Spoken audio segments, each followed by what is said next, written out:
যতীন্দ্রমোহন বাগচির লেখা কাজলা দিদি। বাঁশবাগানের মাথার উপর চাঁদ উঠেছে ওই।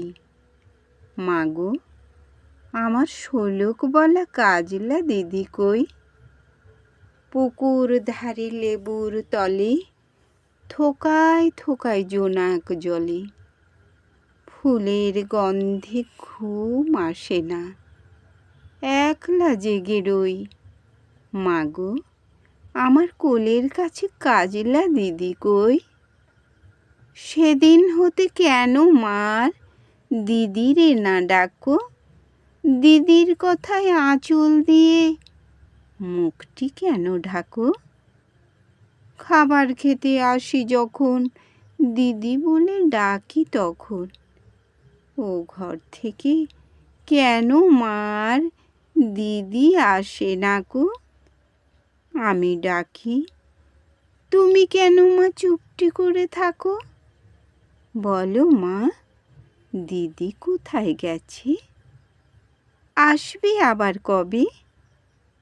কাল যে আমার নতুন ঘরে পুতুল বিয়ে হবে। দিদির মতো ফাঁকি দিয়ে আমিও যদি লুকাই গিয়ে, তুমি তখন একলা ঘরে কেমন করে রবে? দিদিও নাই, আমিও নাই, কেমন মজা হবে। ভুঁই চাপাতে ভরে গেছে শিউলি গাছের তল। মারাস নে মা, পুকুর থেকে আনবি যখন জল। ডালিম গাছের ফাঁকে ফাঁকে বুলবুলিটা লুকিয়ে থাকে। উড়িয়ে তুমি দিও না মা, ছিঁড়তে গিয়ে ফল। দিদি যখন শুনবে এসে বলবি কি মা বল? বাঁশবাগানের মাথার উপর চাঁদ উঠেছে ওই।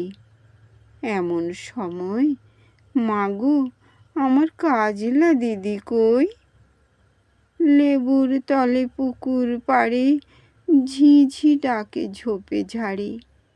ফুলের গন্ধে ঘুম আসে না, তাই তো জেগে রই।